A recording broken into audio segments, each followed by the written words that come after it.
pemberian masa dah. Saat ni akhir sekali nanti buat penutup. Kita jumpa Ustaz untuk mulakan ceramah. Tafadhal mashkura Ustaz.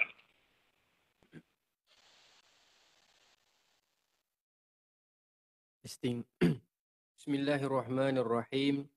Alhamdulillahilladzi khalaqal mauta wal hayata liyabluwakum ayyukum ahsanu amala wa huwal azizul ghafur.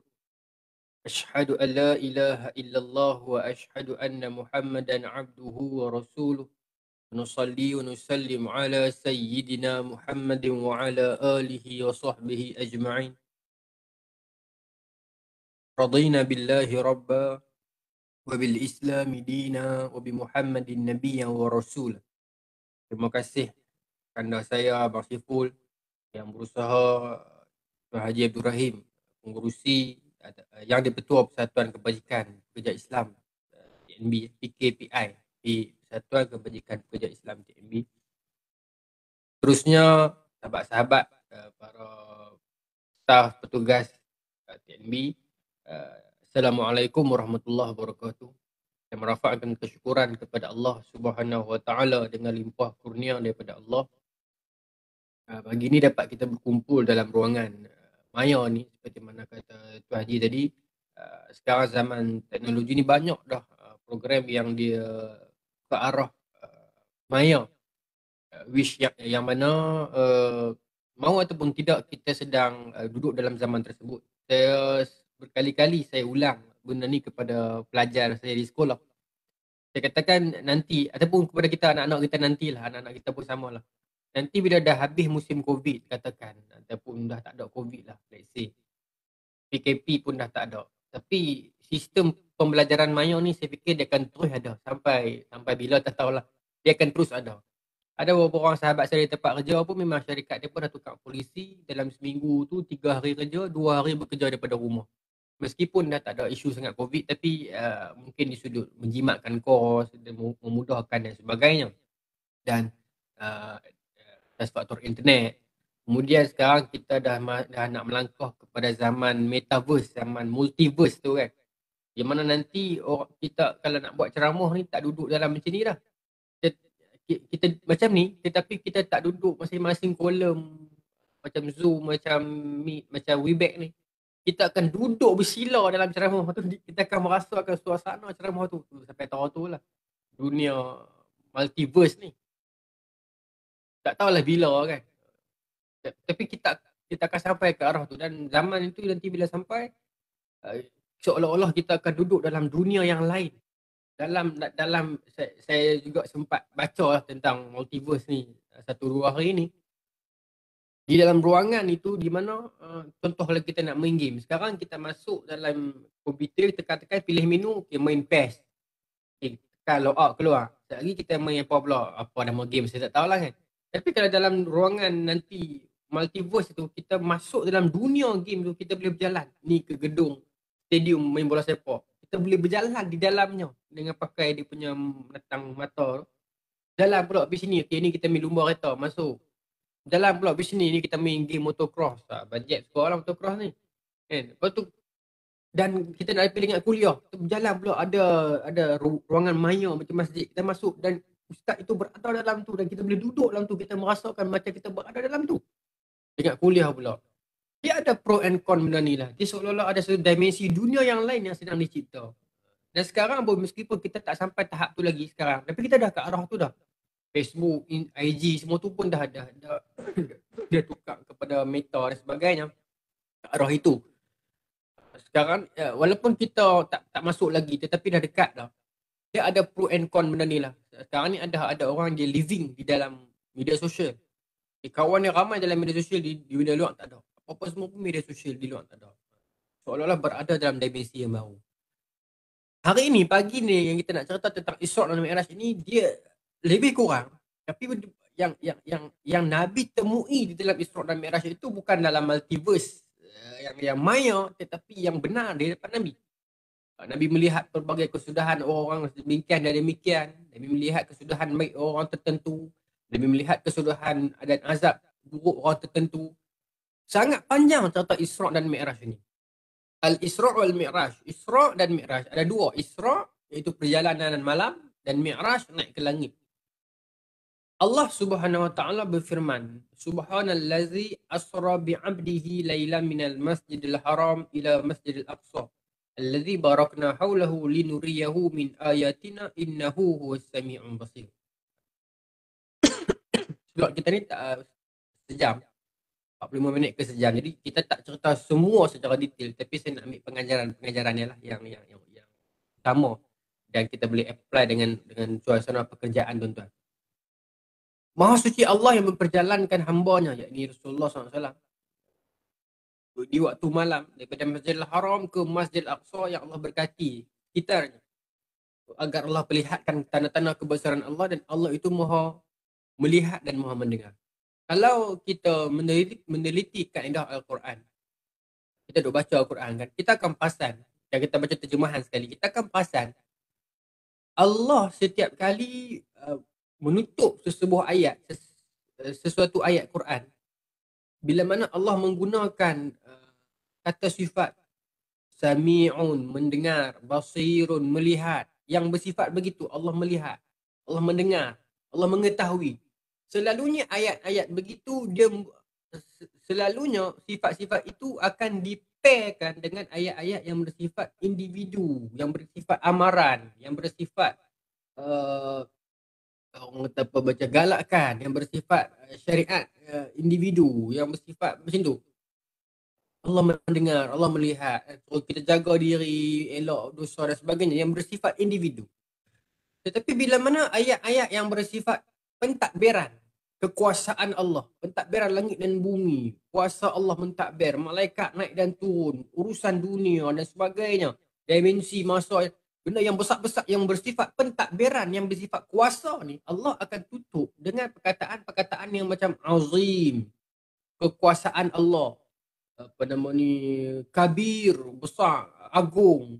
Selalunya Allah akan tutup dengan perkataan-perkataan begitu, sifat, kata-kata sifat yang begitu. Namun bila kita tengok ayat ini, cerita ni, ayat awal ni menunjukkan pentadbiran, menunjukkan kuasa Allah yang maha agung, yang maha perkasa, yang memperjalankan Rasulullah satu malam from Mekah ke Palestin. Lepas tu balik pula, naik langit pula, balik pula ke Mekah pula, satu malam. Orang kata pentadbiran, kekuasaan, keagungan. Tetapi Allah tutup di hujung itu dengan innallah sami'un basir.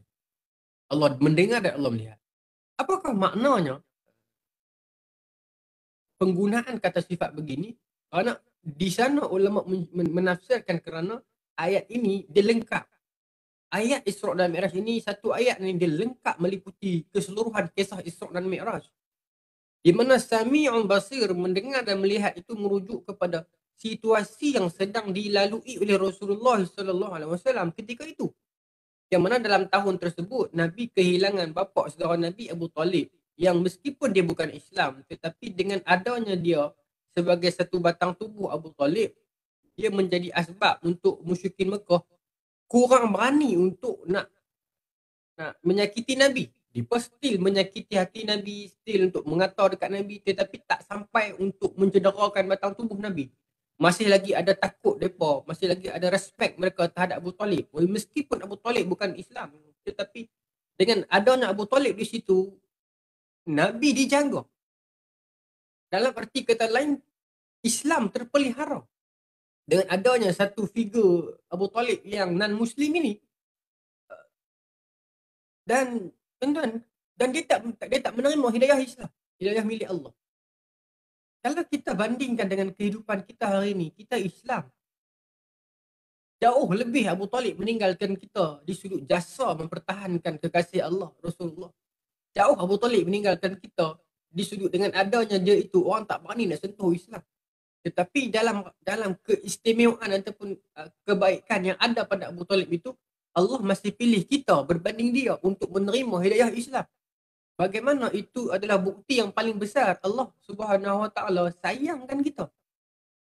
Ada berbilion umat Islam atas dunia sekarang, bukan semuanya berkualiti, bukan semuanya ada jasa kepada Islam. Ada yang dia tak pernah menghargai pun nikmat Islam yang ada pada diri dia. Dia tak pernah heran pun, dia tak pernah ambil tahu. Dia sekadar Islam hanya pada nama dia. Kalau kita fikir orang begini kalau boleh tukar dengan Abu Talib, baik bagi Abu Talib. Tapi Abu Talib Nabi minta, tak dapat. Dan dia dah meninggal dalam keadaan bukan Islam. Nabi berdoa istighfar untuk dia pun Allah tegur Nabi. Allah kata kamu tak boleh bagi hidayah kepada orang yang kamu suka. Maksudnya dalam keadaan begitu pun Allah masih pilih kita berbanding dia. Masih pilih tuan-tuan berbanding dia. Begitulah besar kasih sayang Allah Subhanahu Wa Taala terhadap tuan-tuan. Terhadap kita. Bagaimana kita lebih lagi dipilih. Kita yang duduk di corok-corok lorong-lorong mana-mana, di kampung mana-mana, dia orang tak kenal pun, tak tahu, tak peduli kat kita, tak ada siapa tahu kita pun. Dan kita pun mungkin tidak ada jasa sangat pada Islam pun. Tapi Allah masih sayang kita. Allah nampak kita out of trillion, berapa bilion manusia atas dunia ni, Allah pilih kita untuk terima hidayah Islam. Dan kalau dibandingkan kita dengan Abu Talib, jauh Abu Talib lebih layak kalau nak ikut lah. Kalau nak ikut. Tapi hidayah milik Allah. Allah masih pilih kita. Kerana bermaksud Allah Subhanahu Wa Taala sayangkan kita. Itu tanda awal Allah Subhanahu Wa Taala sayangkan kita. Baik. Maka Abu Talib dengan keberadaan dia menjadi benteng Nabi politically. Dengan adanya Abu Talib di situ, orang tak boleh nak sentuh Nabi. Dan kedua, Siti Khadijah. Siti Khadijah menjadi benteng Nabi psychologically dan juga economically. Secara ekonomi dan secara psikologi, isteri Nabi dan juga funder. Dalam tahun tersebut, kedua-duanya pergi serentak. Maka berlaku sedikit kedukaan dalam diri Nabi. Bukan kedukaan, kesedihan. Ialah manusia. Innama ana basyarum mislukum. Nabi juga Nabi Rasulullah SAW, tapi Nabi ada sifat manusia. Nabi manusia. Maka ada kesedihan biasa. Maka dalam ayat ini Allah bagi tahu, Allah mendengar, Allah melihat, Allah mengetahui, Allah tahu, Allah tengok apa yang berlaku pada Nabi. Selepas Abu Talib tak ada, selepas Khadijah tak ada. Orang Mekah kalau dulu cuma sekadar mengejek Nabi, sekarang mereka sampai meletakkan najis unta di atas belakang Nabi. Macam-macam mereka buat. Maka Allah bagi tahu, aku tengok dan aku dengar. Jangan fikir aku tak tahu semua tu. Maka Allah bawa kekasihnya ini berjalan. Sebab tu asra bi'abdihi laylam minal masjidil haram ila masjidil aqsa. Bawa kekasihnya ini berjalan ke Palestin, naik ke langit, tengok satu-satu kesudahan umat-umat terdahulu, tengok kesudahan sifat begini dan begitu. Apakah mesej untuk kita? Kita pun bila mana diuji dengan kesedihan, kedukaan, kehilangan, kesakitan, kepahitan, kita jangan duduk tunggu di mana-mana stesen berdiam. Keluarlah berjalan. Dengan kita berjalan melihat, kalau kita sakit, kita berjalan keluar melihat kesakitan yang bertimpa-timpa dekat orang lain, nescaya kita merasakan tubuh badan kita ini sihat sebenarnya. Tapi kalau kena COVID jangan berjalan lah. Tak boleh lah kan. Maksud saya kita rasa penat. Kalau kita rasa miskin, kita keluar, kita tengok kemiskinan yang menimpa orang lain, kita akan merasakan kita kaya sebenarnya. Kalau kita kaya dah, kita keluar berjalan, kita tengok kekayaan orang lain, nescaya kita rasakan aku tak kaya tahu mana pun. Kalau kita handsome dah, bilik seorang-seorang tengok cermin, akulah paling handsome atas dunia ni. Mana ada orang handsome pada aku? Dalam TMB Menanjung ni, akulah paling smart sekali. Keluarlah tengok semua orang lain, kita akan merasakan tak tahu mana pun kita ni. Maksudnya apa? Allah nak kita berjalan dan keluar. Berjalan. Sebab tu Isra' dan Mi'raj adalah perjalanan. Isra' perjalanan bumi ke malam, Mekah ke Madinah. Mi'raj adalah perjalanan langit. Namun perkataan Mi'raj itu di sudut soraf ialah isim alat. Dia sebuah seperti satu tangga. Apa dah itu perbincangan yang panjang. Itu memerlukan kelah yang panjang lah. Tapi sebagai kita ini adalah tazkirah, perkongsian biasa, kita nak cerita pengajaran dulu. Maka tuan-tuan, saya nak tuan-tuan lock saya punya statement awal ni, iaitu Isra' dan Mi'raj adalah perjalanan Rasulullah SAW bertemu dengan Allah, ambil wahyu semayang, perintah semayang. Jadi perjalanan Nabi bertemu dengan Allah. Kita hidup atas dunia ini juga perjalanan, dan perjalanan kita ialah perjalanan untuk bertemu dengan Allah juga nanti. Maka apa yang Nabi temui di dalam Isra' dan Mi'raj adalah apa yang akan kita temukan dalam kehidupan kita ini. Apa yang mengganggu Nabi di dalam Isra' dan Mi'raj adalah apa yang akan mengganggu kita dalam kehidupan kita sehari-hari. Kita akan lihat dalam beberapa contoh Isra' dan Mi'raj. Isra' dan Mi'raj, kalau dalam tradisi Melayu lah, kita sering dalam bulan Rajab di masjid-masjid kita akan ada pembacaan kitab Kifayatul Muhtaj, ada membicarakan kisah Isra' dan Mi'raj. Tak nipih lama lah, Guru Syahidul Fatani. Bacaan kitab tersebut 3 malam dulu berturut-turut. Habis 3 malam tu orang buat kenduri. Kemudian di sudut hadis, banyak ada hadis tentang Isra' dan Mi'raj dalam Sahih Bukhari, dalam Sahih Muslim, tafsir Tabari juga. Imam Tabari meriwayatkan banyak kisah-kisah yang dimuatkan dalam tafsir beliau. Dalam syarah Sahih Bukhari juga panjang, Fathul Bari. Jadi saya dalam ruangan yang terbatas ni, kita mungkin tak boleh cerita semua. Cuma saya boleh kongsikan secara dapatan yang orang kata apa, konkret untuk tuan-tuan dalam tempoh sejam ni, yang boleh apply dengan Isra' Mi'raj, apply dengan kerja, apply dengan kehidupan seharian. Saya cuba rangkumkan. Begini tuan-tuan. Saya masa tahun 2014, saya tulis tajuk dia Cerita dari Langit. Buku tu tentang Isra' dan Mi'raj. Kemudian dalam tahun 2021 saya selesai saya punya master. Tesis saya tu memang kajian tentang hadis-hadis Isra' dan Mi'raj. So bila siap, barulah saya merasakan rupanya buku saya yang tahun 2014 tu dulu banyak kekurangan. Banyak sangat kekurangan. Jadi saya cuba nak rangkumkan apa yang dalam buku, apa yang dalam kajian, apa yang bersesuaian agar kita bicarakan. Tuan-tuan, Isra' dan Mi'raj, kalau saya susun, dia macam ni, ada hadis dalam Sahih Bukhari, Nabi mulakan cerita dengan suatu awal lagi, ketika mana malaikat mai membedah dada Nabi, dicuci dada Nabi, diisikan dengan iman, hikmah, ilmu, dan dicuci. Cuma hadis tu panjang lah. Hadis tu ada banyak. Ada hadis yang ada tambahan, iaitu dikeluarkan satu daging hitam. Hadis tu ada kritikan. Jadi mungkin saya tak cerita yang tu sebab nanti dia jadi terlalu kritik, terlalu teknikal. Jadi saya nak cerita naratif cerita ni. Jadi saya ambil di dalam Sahih Muslim. Lebih orang kata apa, lebih dia dalam istilah skrip drama kita panggil one line story. Dia lebih satu line cerita. Okay? Jadi saya ambil pada Sahih Muslim. Maka dalam Sahih Muslim Nabi start cerita dengan buraq. Nabi kata utitu bil buraq wa hiya dabbatul abyad. Nabi start dengan buraq dah sampai dah. Maka dalam Sahih Muslim Nabi cerita aku didatangi oleh buraq. Malaikat sampai kemudian nak mempersiapkan Nabi untuk perjalanan Isra' dan Mi'raj dalam tahun kedukaan tersebut. Maka Nabi kata buraq pun sampai dan dia ialah seekor binatang yang berwarna putih. Buraq. Seekor binatang berwarna putih. Jadi dulu kita Ustaz Azhar semua duk ceritakan, orang banyak suka duk tanya, buraq dia buat apa sekarang? Tak tahu, manusia sekarang suka tanya soalan pelik-pelik. Tak payah jawab lah. Baru ni Dr. Omar cerita dalam kuliah dia, orang tanya dia, apakah nama anjing Ashabul Kahfi? Tidak, orang tak tanya apakah jenis kat anjing tu. Orang suka tanya benda yang tak penting sekarang ni. Apa? Buraq tu sampai Nabi kata dia ialah binatang yang putih yang ketinggian dia itu antara baral dengan himar. Antara baral dengan himar dia di tengah-tengah. Maka Nabi kata aku pun naik buraq tersebut di dalam Sahih Muslim dan farakabtu ila Baitul Maqdis. Aku naik buraq tersebut sampai ke Baitul Maqdis. Nabi naik buraq dan yang bawa perjalanan itu ialah malaikat Jibril. Maka kenapa Allah buat buraq sebagai kenderaan kepada Nabi? Dan disebut dalam hadis buraq ini binatang. Kerana binatang ialah lambang kepada nafsu. Malaikat ialah lambang kepada akal. Kerana malaikat ada akal, tak ada nafsu.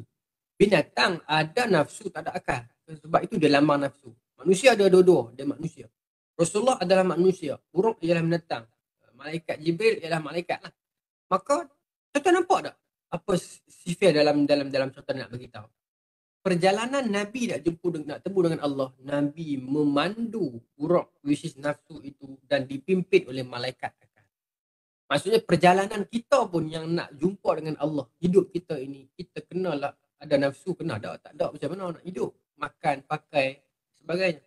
Kita memandu dia dan jalan itu dipandukan oleh akal kita. Itu sifat kenapa susunan plot itu begitu. Nabi menunggangi burak, kemudian dipimpin perjalanan itu oleh malaikat. Itu akal yang memimpin perjalanan dan nafsu yang ditunggangi untuk ke arah perjalanan tersebut. Maka Nabi kata bila aku sampai ke Baitul Maqdis, aku ikat. Ini menarik juga. Nabi sebut dalam hadis tu, sampai di Baitul Maqdis, aku ikat burak itu di satu tiang. Kalau kita buka di dalam syarah hadis yang lain ataupun dalam tafsir yang panjang, dia cerita dah di Baitul Maqdis masa tu memang dah ada ahli kitab dah. Ada ahli kitab yang tunggu kehadiran Nabi dan tak tahu Nabi Muhammad SAW dah diutuskan. Di Baitul Maqdis masa tu kan memang kota keilmuan. Kalau kita baca sejarah Salman Al-Farisi, dia pergi berguru di sana yang pertama dulu. Dia orang Parsi di Iran, lepas agama Majusi. Lepas tu bila dia terima agama Samawi, dia tanya kawan-kawan dia mana nak pergi sambung study. Maka kawan-kawan dia kata kalau nak study agama ini, agama Samawi ini, agama Kristian semua ni, pergi study di Baitul Maqdis. Maka dia pergi di sana. Maksudnya kota itu penuh dengan orang-orang ahlul kitab, ilmu kitab yang mengetahui tentang kebenaran Nabi, akan kehadiran Nabi dan sebagainya. Mereka memang menantikan kehadiran Rasulullah. Sebab ya'rifunahu kama ya'rifuna abna'ahum. Mereka kenal Nabi macam mereka kenal anak mereka sendiri. Meskipun mereka tak pernah jumpa Nabi. Mereka kenal Nabi, tuan-tuan. Macam mana? Macam kita kenal Nabi-Nabi tu dahulu. Bila saya sebut kat tuan-tuan sekarang, Nabi mana yang buat kapal? Dengan pantas tuan-tuan boleh jawab seorang-seorang. Nabi Nuh. Nabi mana yang mengharungi kaum yang suka kaum sejenis? Nabi Lut. Nabi mana yang dilontarkan ke dalam api? Nabi Ibrahim. Tuan-tuan tahu? Saya dengar tuan-tuan jawab. Tuan-tuan tahu? Begitulah seperti mana Nabi-Nabi terdahulu diceritakan kepada kita dalam kitab kita sekarang. Nabi kita Rasulullah SAW diceritakan dalam kitab-kitab mereka terdahulu begitu banyak sampai mereka sangat kenal Nabi. Maka bila Nabi sampai Baitul Maqdis itu disebut dalam syarah yang lain, Ahlul Kitab ni seorang rabai ini sedang menantikan kehadiran Nabi nak masuk. Nabi nak masuk sembahyang di Masjid Al-Aqsa. Masa tu tak di-establish as Masjid Al-Aqsa lagi lah. Jadi dikuasai oleh Ahlul Kitab. Jadi mereka menantikan, dia menantikan nak tengok Muhammad ini, Rasulullah ini, Nabi akhir zaman ini. Tapi Allah tak izinkan, maka dia terlena. So, Nabi sampai di luar, Nabi sebut dalam hadis, Nabi kata Nabi ikat. SAW ikat. Tambat orang utara. Apa kita semua utara kan. Nabi tambat buruk tu di satu tiang yang mana kata Nabi Nabi terdahulu tambat kat tiang ni lah. Kenapa Nabi nak kena sebut kat kita cerita tu? Ada ni riwayat Anas bin Malik. Dia begini. Dalam urusan agama ini, ada perkara yang kita boleh cari hikmah. Dulu kita belajar dekat sekolah kan, apa hikmah berpuasa? Detoksifikasi, merehatkan perut dan sebagainya. Apakah hikmah solat? Oksigen sampai ke kepala. Dari setting, ada benda yang kita boleh cari hikmah di sudut sains dan sebagainya. Tak ada masalah. Tapi itu bukan poinnya. Hari ni kita jangan tenggelam dengan benda tu. Kita jangan meletakkan sesuatu daripada agama itu hanya benar. Sesuatu yang konkret lah. Maksudnya macam wahyu yang qat'i. Sesuatu yang daripada agama itu jangan dianggap dia benar hanya setelah ada pembuktian sains. Ada perkara sains boleh buktikan. Ada perkara sains tak boleh buktikan. Jadi kalau kita meletakkan neraca itu hanya kepada pembuktian sains, maka bila kita nak beriman? Ini bukan kat tuan-tuan lah. Tuan-tuan, alhamdulillah. Kita dan komuniti ni, alhamdulillah. Tapi saya fikir masa depan, saya risau. Bila kita terlalu meletakkan kepada hujah. Hujah betul, bagus. Agama adalah hujah. Tetapi ada perkara yang kita kena imani. Sebab tu Isra Mi'raj, logik akal tak masuk akal. Tetapi logik iman masuk. Maka tuan-tuan, dalam kes tadi, Nabi kata, Nabi-Nabi terdahulu ikat kat sini, aku pun ikat. Begitu juga Abdullah bin Umar. Satu ketika dia naik unta, dia pusing 2 kali. Tak ada point. Tak ada kepentingan pun. Maka sahabat yang lain tanya, kenapa kamu pusing unta ni 2 kali? Rugi minyak kan? Abdullah bin Umar kata, sebab aku pun saya tengok Nabi buat macam ni dulu. So ada benda dalam agama ni yang kita tak jumpa hikmah dia, tapi dia jelas, dia sahih, dia wahyu. Maka kita buat. Kita jangan meletakkan tapi sains tak abang lagi. Tak, sains bukan pembuktian hakiki meskipun sains itu adalah agama juga. Tetapi teori sains berubah-ubah. Dahulunya Pluto adalah sebuah internet, sebuah planet, sekarang bukan lagi. Kalau kita meletakkan sebuah hujah itu pada sains, maka kalau sains itu berubah, adakah wahyu akan berubah? Sebab tu kita kena meletakkan iman dulu di depan. Nak kaji sains tak ada masalah, kajilah. Tetapi iman datang dahulu. Walaupun benda tu kita tak jumpa lagi hikmah misalnya. Katalah kita disuruh untuk sa'i. Kita disuruh sa'i kan. Pergi umrah, pergi haji sa'i. Kita dah cakap apa benda? Kenapa nak kena buat macam tu 7 kali sampai pergi balik kan? Tak jumpa hikmah ni. Maka kita kata, mungkin ni kesilapan hadis pun. Mungkin ni dia pun tambah-tambah cerita pun. Mungkin tak kena ke. Nampak? Maksud tu, ada perkara yang jelas yang kita kena imani, kita buat saja. Dalam hadis ni Nabi nak ajar kita. Para Nabi dulu buat, aku buat. Tetapi hujah tak, bukan kata tak penting dalam agama, penting. Baik, saya sambung. Maka tuan-tuan, Nabi masuk semayang. Kemudian Nabi keluar tu tuan-tuan. Dalam hadis Sahih Muslim ni Nabi sebut, bila Nabi keluar, Ja'ani Jibril datang kepadaku bi'ina'i bil laban, datang kepadaku dengan membawa segelas susu dan segelas khamar. Bila Nabi keluar daripada semayang tu, Jibril datang membawa kepada Nabi satu gelas susu, satu gelas arak. Baik. Maka ikhtartu laban, Nabi kata, aku pun pilih susu dan aku minum. Maka Jibril kata kepadaku, kamu telah memilih fitrah.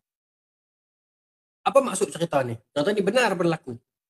Apa maksud cerita ni? Dalam, kan saya sebut tadi, Isra dan Mi'raj adalah perjalanan, dan apa yang Nabi jumpa adalah apa yang kita jumpa. Apa yang Nabi tempuh adalah apa yang kita tempuh. Dalam perjalanan kita ini akan sentiasa ada mana-mana plot dalam hidup kita ni, kita akan terberhenti sebentar. Dahaga. Dan masa itu akan datang dua pilihan. Dan pilihan itu selalunya ia itu adalah bersifat yang kontra. Satu yang datang dalam sifat susu, fitrah. Satu datang dalam sifat arak, dosa. Sedang, ialah orang akan kata kepada kita, tapi masa Isra dan Mi'raj ni arak tak haram lagi. Dia bukan cerita itu, dia nak cerita sifat air itu. Memabukkan dan dosa. Kenapa kita kata macam tu? Kenapa Nabi perlu didatangkan dengan pilihan arak dan susu? Kerana cerita tu untuk kita. Dalam hidup kita ni akan mai satu-satu ketika kita akan terberhenti, dan masa tu akan datang dua pilihan. Dan pilihan begitu, pilihan yang bersifat fitrah, susu, dan pilihan yang bersifat arak. Pilihan bersifat haram. Kita kerja penat. Contoh, kita gaji tak cukup ataupun tak cukup kerja, tak cukup gaji dah. Gaji tak cukup ni. Gaji tak cukup. Anak ramai. Kita tak pernah buat jenayah pun, tapi tak pernah cukup duit. Diuji macam-macam. Dan ketika itu akan datang dua pilihan. Ada kita nak buat cara susu, fitrah. Kita nak kena fikir cara lain. Kita mungkin buat part time ke, jual burger ke apa ke, yang halal, yang susu. Ataupun kita pilih cara haram. Kita tikam number ke, ataupun kita masuk laporan yang sah-sah haram di sudut syarak dan undang-undang. Kita pilih ketika itu. Di tempat kerja, kita kena kritik, kita kena kutuk orang kawan, ataupun kita kena fitnah. Kita nak balas dengan cara susu, dengan cara diam, dengan cara memaafkan, ataupun dengan cara beredar. Ataupun kita nak balas dengan cara arak, dan kita fitnah dia balik. Dengan kita pilih. Dalam kehidupan kita ini begitulah. Seperti mana Nabi, dalam perjalanan Nabi, ada satu ketika Nabi berhenti dan dihidangkan dengan dua pilihan yang bersifat itu. Kita pun dalam hidup kita akan sampai satu-satu simpang, kita terberhenti, dan ketika itu depan kita akan ada pilihan yang bersifat begitu. Hidup ini adalah pilihan yang panjang. Setiap masa kita membuat pilihan. Kita masuk dalam ni pun pilihan. Kita berada pada pagi ni pun pilihan. Kita bangun pagi tadi pun pilihan. Kita nak pakai stokin warna apa. Baju tak boleh lah, tuan-tuan, baju semua sama kan. Setiap masa kita membuat pilihan. Dan ada pilihan yang kita tak boleh lupa langsung dalam hidup kita ni. Pilihan-pilihan yang besar misalnya. Sedangkan ada ribuan pilihan-pilihan yang telah kita buat dalam hidup kita ni, yang kita telah lupa sebahagian besar daripadanya. Pilih nak makan apa, pilih pakai baju apa, pilih yang kita buat dengan pantas tanpa kita berfikir. Itulah hidup ini sebuah pilihan sebenarnya. Maka kita pilihlah cara hidup kita yang betul, kerana pilihan itu menentukan bagaimana cara kita mati nanti. Muslimin, Muslimat yang dirahmati Allah. 9 minit. Saya tak naik langit ni. Kita baru nak naik langit. Maka tuan-tuan saya nak ringkas lagi. Kemudian Nabi dibawa Mi'raj langit daripada Masjidil Aqsa. Persoalan yang timbul, kenapa Nabi perlu dibawa ke Masjidil Aqsa dahulu baru naik langit? Dulu masa saya sekolah, saya duduk sekolah kata 5 kata 4. Saya duduk fikir cara budak-budak. Saya fikir, kenapa Nabi kena naik Isra Mi'raj dekat Bandar Aqsa? Nabi duduk di Mekah. Kenapa Nabi kena bawa dulu pergi ke Masjidil Aqsa ke Palestin baru naik? Saya duduk bayang macam NASA tau. NASA kan ofis dia dekat lain. Kemudian dia kena naik bas. Rasa mana naik bas dulu. Jauh tu, nampak macam dekat jauh.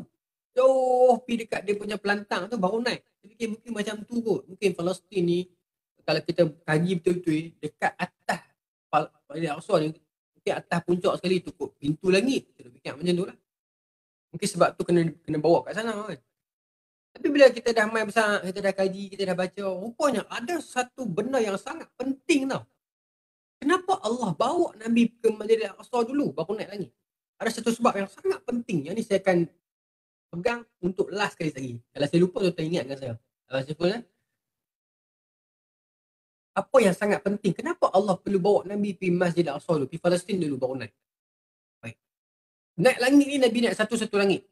Nabi jumpa Nabi Adam berlangit pertama, kemudian Nabi Isa, Nabi Zakaria, Nabi Isa dan Nabi Zakaria duduk sekali. Kemudian Nabi apa lagi? Nabi Harun, Nabi Idris, Nabi Yusuf, Nabi Musa. Kemudian di langit yang ke-7 Nabi jumpa Nabi Ibrahim AS. Yang Nabi kata, aku melihat Ibrahim AS yang sedang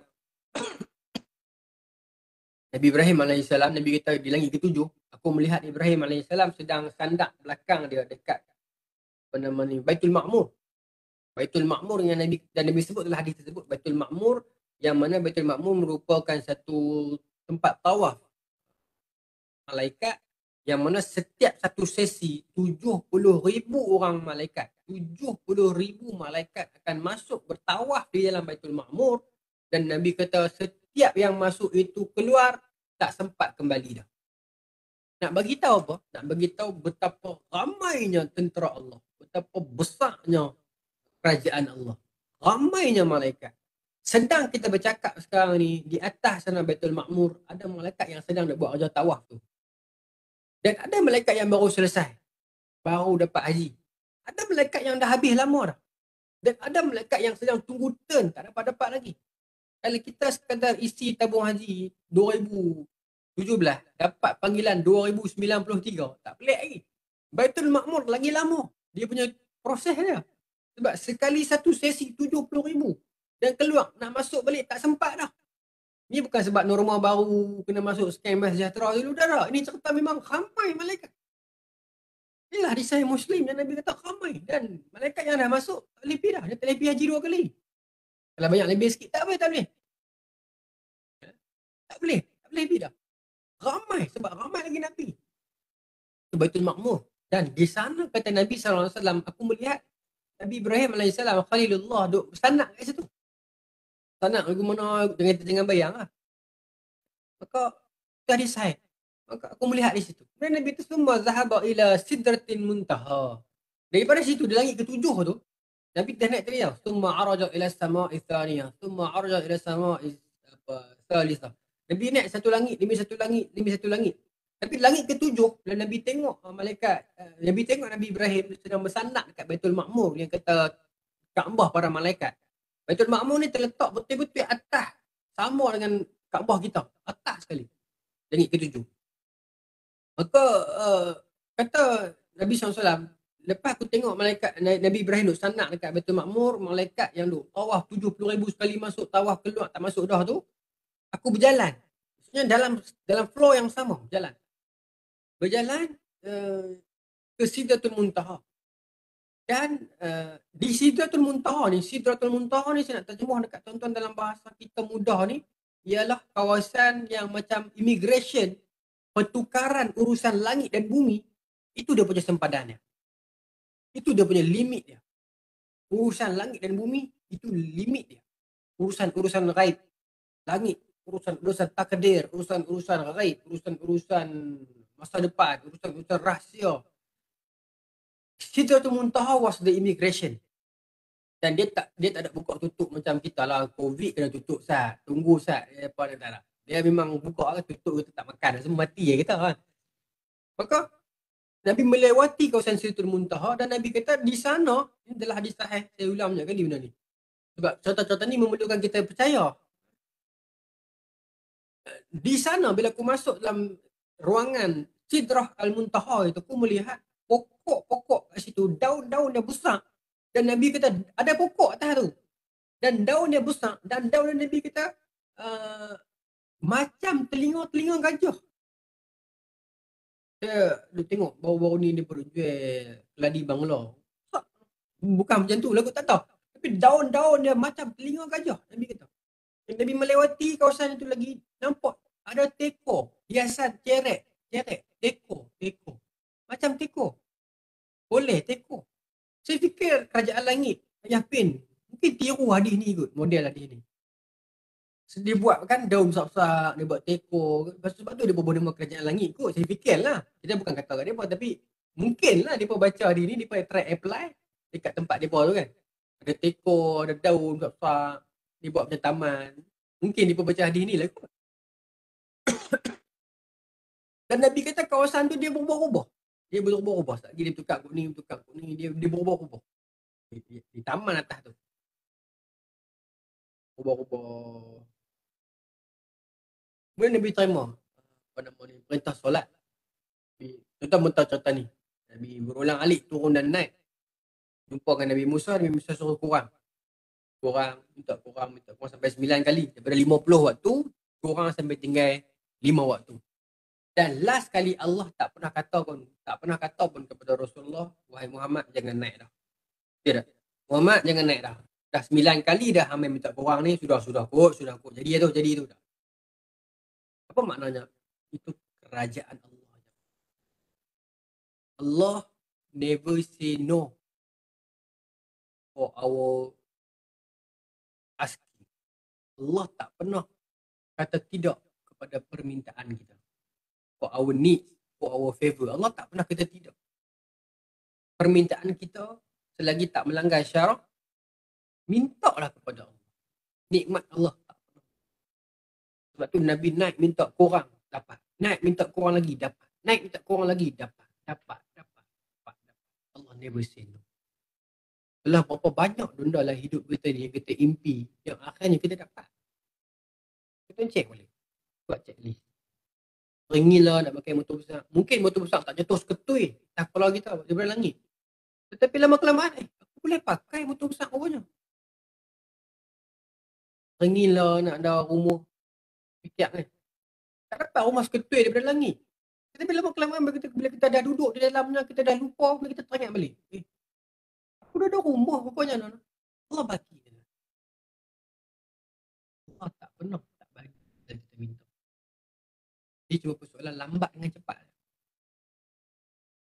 Panggillah nak pakai motor, tengok video berampai channel Abang Saiful, legend, Nagos Perang Jaya. Panggillah nak pakai motor. Dapat. Allah akan bagi. Inna Allah la yamallu hatta tamallu. Allah tak akan berhenti bagi sampai kita penat minta. Ayolah tuan. Buat list dalam hidup kita. Apa yang kita minta tak dapat? Dapat. Minta dengan yakin tuan. Dapat. Dan kerajaan Allah Ghaniyun Hamid, kaya dan terpuji. Kerajaan Allah bukan macam kerajaan manusia, mana-mana kerajaan ada. Yang ada bajet, yang ada allocation. Aku allocate dekat pentadbiran berapa juta. Allocate dekat pendidikan berapa persen, berapa juta. Allocate dekat pertahanan berapa persen. No. Allah kaya. Tak bererti kalau ya Allah saya minta nak dapat kekayaan di dunia. Tapi tak apalah, kalau saya tak mampu, bagilah saya sakit untuk dapat raya tu. Tapi tak ada. Tak perlu minta macam tu. Sebab ada hadis seorang sahabat Nabi demam, sakit teruk. Nabi pergi ziarah. Sahabat ajak pergi ziarah, Nabi pergi ziarah, Nabi tengok dia demam teruk. Kan Nabi kata kat dia, hang mesti ada minta apa-apa kat Allah ni. Yang pelik-pelik. Kata dia, ya Rasulullah, saya minta kedudukan yang tinggi di akhirat. Dan saya minta saya demam. Atau saya minta saya sakit. Atau kamaqalah, tapi hari ni ada. Saya minta kalau saya tak mampu, saya minta saya sakit lah untuk dapat benda tu. Maka Nabi kata, kenapa nak sempitkan nikmat Allah yang luas? Saya minta dua-dua. Minta kedudukan yang tinggi, minta sihat. Allah bukan kerajaan yang kalau dapat A, kena tolak B. Oh, awak dah minta ni ya. Yang ni kita tolak lah. Allah kaya.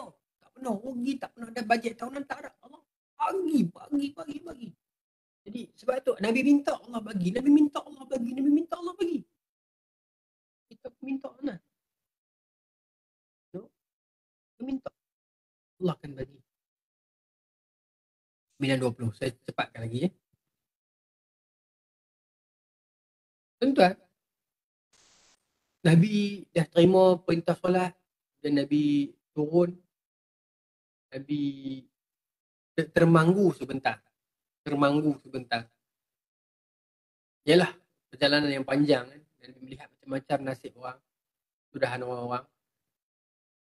Siapa lelaki pertama yang jumpa Nabi lepas Nabi turun? He was Abu Jahal. Abu Jahal di Mekah. Pagi tu. Apa maknanya? Apa antara pengajarannya? Orang bukan Islam makin awal tau. Abu Jahal jumpa Nabi. Abu Jahal jumpa Nabi, tengok. Dia nak kata kat Nabi lah. Dia tanya, Muhammad lain macam lah kan? Main mana? Dia kurang macam tu lah. Awak lah. Maka Nabi beritahu kat Abu Jahal, Nabi daripada Palestin. Allah. Abu Jahal dengar Palestin, tuan-tuan. Palestin 3 bulan perjalanan zaman tu. Dia kata, pergi bila? Pergi semalam. Semalam pergi Palestin. Palestin tu. Ni pagi ni duduk kat sini. Kat sini. Apa kata Abu Jahal hati ni? Cantik. Konten ni konten viral. Konten ni masuk TikTok FYP. Cantik. Ni jenis orang cari konten pun banyak orang zaman sekarang ni. Dia pantang benda tu jadi isu sikit, boleh meletup. Cantik dia buat. Tanpa dia peduli maruah orang lain, masa depan orang lain. Ayo. Guna tak ada privacy sekarang. Maka Abu Jahal tanya lagi. Pergi mana lagi? Nabi kata, naik langit. Allah, lagi FYP ya. Ni konten boleh join ni. Maka kata Abu Jahal, boleh tak aku nak panggil semua orang Mekah yang cerita balik semua benda ni? Tiba-tiba Abu Jahal yang sentiasa menentang dakwah Nabi, tiba-tiba dia pula nak jadi orang yang panggil orang main dengan dakwah. Tiba-tiba. Nak hati-hati lah. Orang yang sentiasa menentang agama, tiba-tiba dia nak jadi orang yang menolong pula. Tiba-tiba sangat ni. Either hidayah ataupun dia ada niat yang tak baik. Abu Jahal minta, Muhammad aku nak panggil dia semua hang cerita boleh? Aku nak tolong panggil. Dia tolong panggil pula. Selama ni dia tolong halang. Rasulullah tahu okey. Abu Jahal sangka dengan kali ini story macam ni habis Muhammad. Benda ni viral habis Muhammad. Abu Jahal fikir begitu. Maka panggil orang Mekah beramai. Maka Nabi cerita di Palestin, naik langit, apa semua di situ malam turun kat sini dah. Ada sahabat yang beriman terus. Ini Abu Bakar. Ada sahabat yang KIV, bukan KIV, yang macam dia flip-flop macam kami percaya ya Rasulullah. Tapi Nabi tak perlu cerita kot sekarang ni, tengah-tengah musim ni. Kan? Dia jadi macam tu lagi. Dan Abu Bakar percaya terus. Orang musyrikin Mekah ada yang gelak berguling lah. Gelak ni berguling ambil pasir bawah tapala ni, orang Arab kata. Ambil pasir bawah tapala ni maksudnya gelak sungguh-sungguh lah. Pasal bagi mereka ni memang content of the year ni. Apa Muhammad dia bercerita di Palestin tu? Oh, pergi semalam balik lah. Dia naik apa? Kan? Lepas tu naik langit pula. Dia kata kat Rasulullah lah. Orang musyrikin Mekah yang tak mau terima ni. Abu Jahal punya geng-geng lah. Tetapi tuan-tuan, dalam celahan itu ada golongan musyrikin Mekah yang dia nak berfikir guna akal. Dia non-Muslim yang dia nak guna hujah. Dia nak guna akal. Maka dia kata kepada Nabi, dia kata aku tak mau tahu. Either magic ke ataupun mukjizat ke apa, sebab aku bukan Islam. Tetapi I am the one who always travel to Palestine. I travel twice a month. Macam tu lah contohnya. Nak BI terus lah nak buat kata businessman. Saya ni orang musyrikin ni. Saya tak mungkin Muhammad betul kan burung. Saya tak tahu. Tapi saya memang rajin di Palestin. Saya berniaga di sana. Kebetulan ada bisnes sikit di sana. Saya rajin pergi Palestin. Selalu ni saya nak tanya Muhammad, kalau betul hang pergi Palestin, kalau betul kamu pergi Palestin, ceritakan dekat saya. Macam mana Palestin tu? Dalam hadis Nabi kita, Allah datangkan Palestin, Allah ingatkan balik Palestin depan mata Nabi masa tu. Sehingga kan Nabi mampu cerita satu demi satu tiang, satu demi satu lorong yang ada kat Palestin. Detail. Sampai musyrikin yang dengar ni kata apa? Ramai-ramai yang dengar ni, geng-geng kumpulan yang pro hujah ni kata apa? Orang kalau dia baca buku ataupun dia dengar cerita daripada orang lain, dia tak mampu cerita sedetail ini. Bermaksud memang Muhammad pergi betul Palestin. Kalau tidak, dia tak boleh cerita macam ni. Maka mereka beriman kepada Allah dan Rasul. Abu Jahal sangka dia boleh menang dengan battle ni. Rupanya sekali lagi dia kalah. Sekali lagi dia kalah. Golongan yang memilih akal, memilih hujah. Golongan yang ada pertimbangan. Maka dia pilih untuk beriman kepada Rasulullah. Jadi itu maksud saya tadi. Kenapa Allah perlu bawa Nabi ke Palestin dulu? Kenapa? Kerana benda itu agar jadi indikator, agar jadi ukuran. Ada orang boleh ukur. Kalau nak tak pergi Palestin, pergi langit terus, siapa yang nak tanya? Muhammad, saya pernah pergi langit, tolong cerita kat saya, langit tu macam mana? Masa nak sahkan. Ada orang. Tetapi bila Palestin, ada orang boleh pergi. It is accessible, orang boleh pergi. So, saya dah pernah pergi Palestin, cerita kat saya, masa nak tengok, saya nak sahkan betul tak betul? Nabi cerita, betul. Dan itu menjadi hujah, itu maknanya hujah. Itu maknanya pendalilan. Itu maknanya benda yang orang boleh capai. Hari ini, kita membawa agama ini, satu sudut macam saya sebut awal tadi, ada benda yang sami'na wa ata'na. Ada benda yang kita kena datangkan hujah, yang accessible, yang orang lain boleh cari dapat. Yang orang boleh nilai benda tu, orang boleh saring. Oh betul. Ada dalam kitab ni. Oh Ustaz kata ada ni. Okey. Orang boleh capai benda tu agar orang boleh ukur. Sama macam Isra dan Mi'raj. Agar orang boleh ukur. Maka itulah yang berlaku. Maka tuan-tuan 927. Maka alhamdulillah Abu Jahal dia sangka dengan battle ni dia akan menang, orang akan tolak Nabi. Tetapi lebih ramai orang menerima Rasulullah. Tuan-tuan, Isra dan Mi'raj adalah sebuah perjalanan agung yang panjang. Yang yalah, macam saya cerita tadi, kalau kuliah pun 3 malam. Dia cerita sejam memang tak sempat habis. Semua saya cerita kat tuan-tuan beberapa bahagian yang penting-penting dan apa yang Nabi temukan dan apa yang Nabi lalui. Dan dalam kehidupan ini begitulah. Nabi dipandu oleh akal, menunggangi nafsu, memilih benda yang baik. Dan Nabi melihat kesudahan orang yang baik-baik juga. Di dalam peristiwa Surah Al-Mi'raj, Nabi melihat kesudahan orang yang baik. Nabi melihat juga kesudahan orang yang derhaka. Semua ada dalam perbincangan itu, tak duduk dalam Surah Al-Mi'raj, duduk dalam contoh yang lain, Nabi mimpi yang lain. Tapi tak apalah. Tapi pokoknya ada yang Nabi melihat dan ada yang Nabi tak. Nabi melihat yang baik, Nabi melihat yang tidak baik. Pokoknya kehidupan kita ini akhirnya kita akan dibawa pulang. Kita akan menghadap Allah Subhanahu wa Ta'ala. Mati sebenarnya hanyalah salah satu pintu untuk kita buka. Kita masuk dimensi belah sana. Kekallah lagi. Urusan dunia sebentar sahaja. Tuan-tuan, saya sering sebut. Saya bukan sebut benda ni sebab saya ceramah dekat TMB dah. Jangan salah faham. Saya selalu sebut benda ni walaupun saya ceramah dekat tempat lain pun. Orang yang rajin follow saya, dia pun boleh sahkan benda ni. Saya sebut orang yang kerja TMB ni. Bukan sebut sebab tuan-tuan. Saya sebut kat tempat lain sebelum ni banyak kali dah saya sebut. Kita tengah rasakan kehidupan beragama ni hanya milik orang agama. Agama itu luas. Orang yang menerangi jalan-jalan ke masjid, pahalanya besar. Tuan-tuan buat lampu jalan bagi orang menyala lampu, orang mudah pergi masjid, pergi kerja, lindungi daripada kemalangan. Berapa ribu batang lampu dah yang tuan-tuan pasang. Setiap hari diterangi. Gaji cerita lain. Tapi tuan-tuan niat yang ikhlas, gaji dapat. Yes, kita terima ujrah. Tapi niat aku dengan lampu ni nyala tu, orang tak boleh accident, orang boleh pergi masjid, orang boleh pergi buat kerja. Berapa banyak pahala yang tuan-tuan dapat. Tuan-tuan beruntung kerja bahagian sumber ni. Bagi orang terang, mudahkan orang buat kerja, mudahkan orang pergi masjid, elakkan kemalangan. Dan dalam contoh, dalam konteks elektrik di rumah, menyelesaikan urusan harian orang. Tuan-tuan niat ikhlas kerana Allah, di samping terima gaji lah. Pasal tu khidmat kita, tapi ikhlas nak tolong dengan niat. Buat kerja ni ikhlas untuk memudahkan urusan manusia. Orang agama boleh buat kerja agama, orang kerja boleh buat kerja, orang anak-anak boleh sekolah, boleh buat PDPR, internet, apa nama ni, elektrik, ibu suri rumah boleh masak, boleh. Niatkan begitu.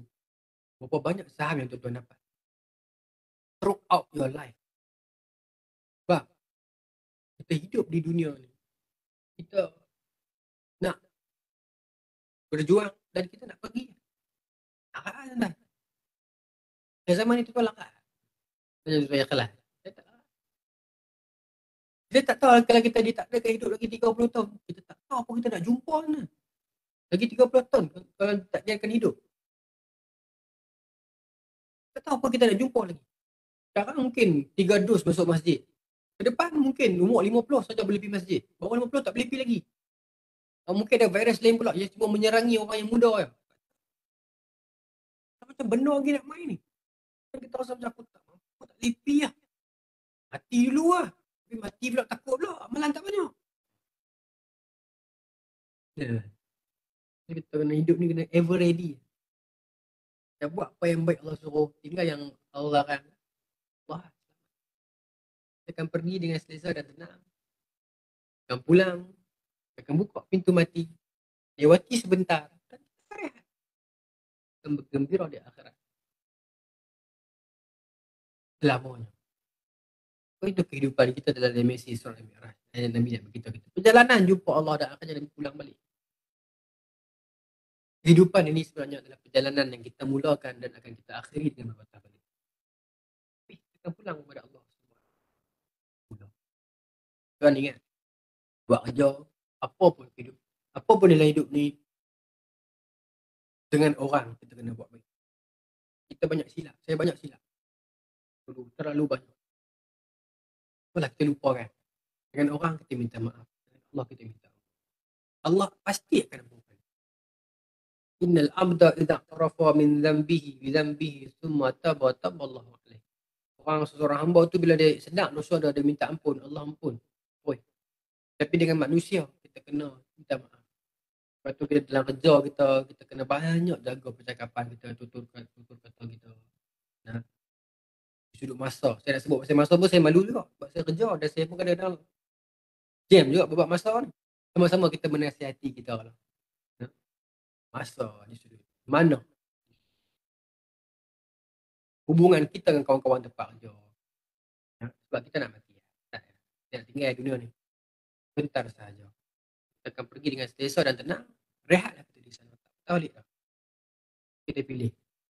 Kita nak sakit sebentar, penat sebentar, bersabar dengan keadaan manusia dalam dunia yang pendek ni untuk kita selesa dan bahagia di sana dalam tumpah yang panjang. Ataupun kita nak hoa-hoa di dunia ni untuk balas dendam segala-galanya.